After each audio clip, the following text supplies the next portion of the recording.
سے پہلے آسان الفاظ میں اگر آپ بتائیں کہ صحت چیز کیا ہے، صحت ہوتی کیا ہے؟ صحت ہماری ایک ایسی کیفیت ہے جس میں ہم جسمانی طور پر اور ذہنی طور پر اپنے آپ کو مکمل ٹھیک محسوس کرتے ہیں، تو اس کو ہم صحت کہتے ہیں۔ اور بیماری کیا ہے؟ بیماری اس کا بالکل الٹ۔ ہم جسمانی طور پر یا ذہنی طور پر اگر ہم محسوس کرتے ہیں کہ جی ہم ٹھیک نہیں ہیں تو اس کو بیماری کہتے ہیں۔ بیماری کو دیکھیں انگلش میں کہتے ہیں ڈس ایز۔ ڈس کا مطلب نہ ہونا، اور ایز کا مطلب یہ ہے آسانی۔ ہماری آسانی جب ڈسٹرب ہوتی ہے، ہماری ایزینس جب ڈسٹرب ہوتی ہے تو اس کو ہم ڈیزیز کہتے ہیں۔ اس کا مطلب ہم بیمار ہیں۔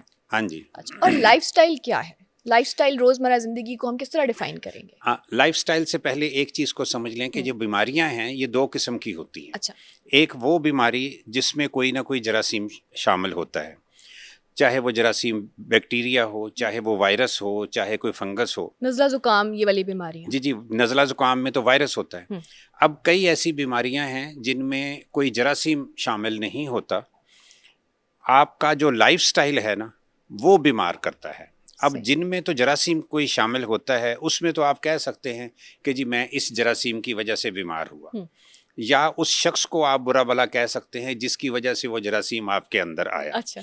لیکن یہ جو بیماریاں ہیں جن میں آپ کا لائف سٹائل ہی انوالو ہے، اس میں آپ کسی دوسرے کو مورد الزام نہیں ٹھہرا سکتے۔ اس کے ذمہ دار ہم خود ہیں۔ اس کے ذمہ دار ہم خود ہیں یا ہمارا پور لائف سٹائل ہے۔ تو یہ بیماریاں جو ہیں یہ کافی زیادہ ہیں، تھوڑی نہیں ہیں، اور یہ کامن بیماریاں ہیں۔ جیسے شوگر کی بیماری ہے، یہ لائف سٹائل کی ڈیزیز ہے۔ جیسے ہائی بلڈ پریشر کی بیماری ہے، یہ لائف سٹائل کی وجہ سے ہے۔ کینسر لائف سٹائل کی وجہ سے ہے۔ اور دوسری جو سب سے بڑی بات ہے، یہ جو دل کی بیماری ہے اس کو بھی کہا جاتا ہے کہ لائف سٹائل کی وجہ سے۔ اور یاداشت کی کمی، یعنی کہ بہت ساری ایسی بیماریاں ہیں جو کہ صرف اگر ہم اپنا لائف سٹائل ٹھیک کر لیں تو یہ بیماریاں بھی ٹھیک ہو سکتی ہیں۔ تو اگر ہم سمپل ورڈز میں بتائیں کہ لائف سٹائل کس چیز کو ہم کس طرح سے افیکٹ کر رہا ہے؟ لائف سٹائل دیکھیں ایک چیز نہیں ہے، یہ 9 چیزوں کا مجموعہ ہے، جس میں سب سے پہلی چیز تو ہے کہ ہم اپنا جو ہے وہ موڈ خوشگوار رکھیں۔ اچھا، سب سے پہلے موڈ کا بھی بڑا رول ہے۔ ہاں جی۔ تو کیسے خوشگوار رکھا جائے، اچھا موڈ کیسے رکھا جائے؟ اب دیکھیں نا، میری بات سنیں، موڈ خوشگوار رکھنے کے لیے سب سے بڑی جو ضروری چیز ہے وہ یہ ہے کہ ہم نیگیٹو تھنکنگ جو ہے نا اس سے بچیں، پازیٹیو تھنکنگ رکھیں۔ اگر ہم پازیٹیو تھنکنگ رکھیں گے تو خود بخود ہمارے اندر پازیٹیو تھنکنگ آئے گی، مثبت چیزیں ہمارے جسم میں آنی شروع ہوگی، ہمارے دماغ میں آنی شروع ہوگی، تو اس کے لحاظ سے ہمارا بیہیویئر بھی مثبت ہو جائے گا۔ اور دوسرا ایک فارمولہ بھی میں نے بنایا ہوا ہے جو میں اپنے شاگردوں میں یا اپنے لیکچرز میں اکثر بتاتا رہتا ہوں، وہ یہ ہے کہ آپ دن میں ہر شخص 4 یا 5 مرتبہ واش روم جاتا ہے۔ اب اگر آپ واش روم جاتے ہیں تو واش روم میں شیشہ بھی لگا ہوتا ہے۔ شیشے میں آپ اپنے آپ کو دیکھتے بھی ہوں گے، تو اپنے آپ کو دیکھ کر آپ نے ایک بڑی خوبصورت سی اپنے آپ کو اسمائل دینی ہے۔ اچھا، خود کو؟ ہاں۔ اور ایک بڑی مشہور کوٹیشن ہے کہ دنیا کا سب سے بد مزاج شخص وہ ہے جو اپنے آپ کو بھی اسمائل نہیں دے سکتا۔ اچھا، جو شیشے میں دیکھ کے اپنے آپ کو اچھا نہیں سمجھتا، اپنے آپ کو اسمائل نہیں دے سکتا۔ پھر میں کہتا ہوں کہ آپ دیکھو، آپ اپنے آپ کو پسند کرتے ہو کہ نہیں کرتے، یا اپنے آپ سے پیار کرتے ہو کہ نہیں کرتے۔ تو اگر آپ اپنے آپ سے پیار کرتے ہو تو آپ شیشے میں جو آپ کا عکس آپ ہی کی ذات کا عکس ہے اس کو آپ کہہ سکتے ہو کہ میں تمہیں پسند کرتا ہوں یا میں تمہیں پیار کرتا ہوں۔ اچھا، اس کے بعد آپ نے سنیں میری بات مکمل کر، اس کے بعد یہ ہے کہ آپ نے اپنے آپ کو کوئی کمپلیمنٹ دینا ہوتا ہے۔ اچھا۔ اور آپ نے سنا ہوگا کہ جو خوبصورتی ہے وہ آنکھوں میں ہوتی ہے۔ بالکل ایسے ہی۔ اور اگر آپ اپنے آپ کو پسند کرتے ہیں تو ظاہر ہے آپ کو اپنا چہرہ بھی خوبصورت لگتا ہوگا، تو آپ نے اپنے آپ کو یہ بھی کہنا ہے کہ جی تم بہت خوبصورت ہو۔ اچھا۔ اس کے بعد اپنی کوئی تعریف کریں۔ اگر آپ کسی عہدے پہ ہیں تو آپ کہہ سکتے ہیں کہ بھی تمہارا سوشل سٹیٹس بہت اچھا ہے، یا اگر ذہین ہیں یا کوئی پڑھا رہے ہیں یا تعلیم یافتہ ہیں تو آپ کہہ سکتے ہیں کہ تم بہت ذہین ہو۔ اچھا۔ تو کوئی نہ کوئی اپنی خوبی کو بیچ میں لا کے اپنی تعریف کرے۔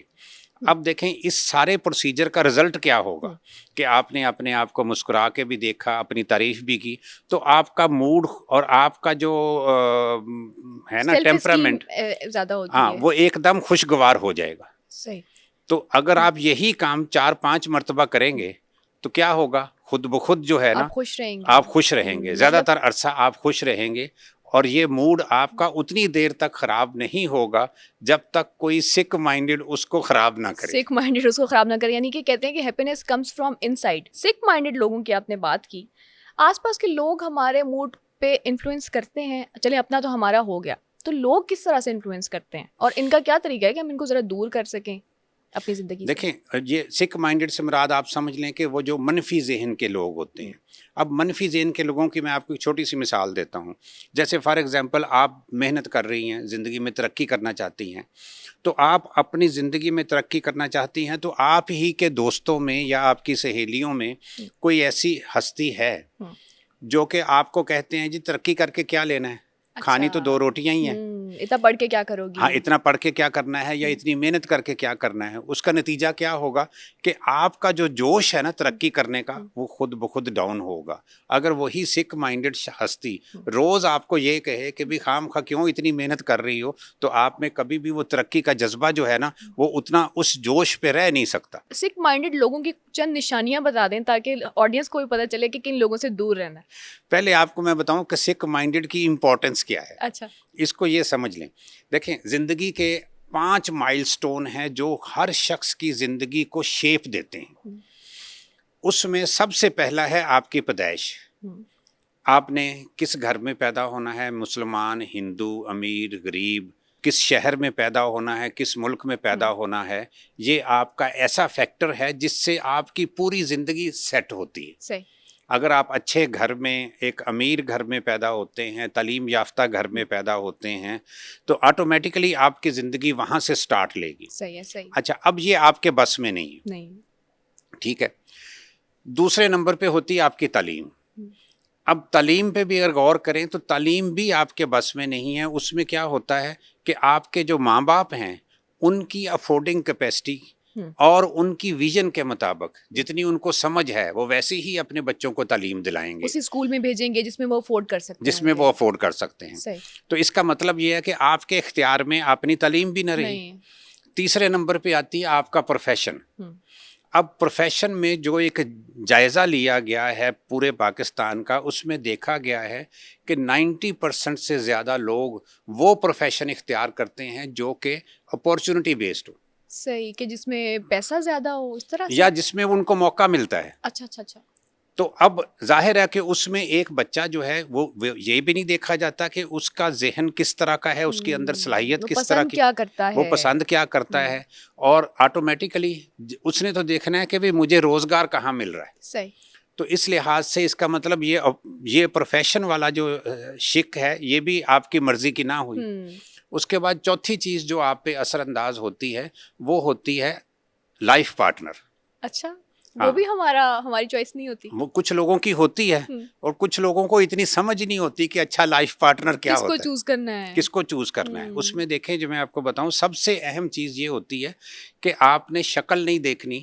عام طور پر شکل دیکھی جاتی ہے، خوبصورت ہے تو چلے شادی کر لیں. ہاں، آپ نے یہ نہیں دیکھنا کہ بھئی یہ اس کے پاس دولت کتنی ہے یا اس کا سوشل سٹیٹس کیا ہے. یہی چیزیں دیکھی جاتی ہیں. یہی دیکھا جاتا ہے. حالانکہ دیکھنا یہ چاہیے کہ بھئی اس کے ساتھ زندگی کیسی گزرے گی، کمپیٹیبلٹی ہے، کمپیٹیبلٹی کیسی ہے، اس کے خیالات کیسے ہیں، یہ آپ کے خیالات کیسے ہیں.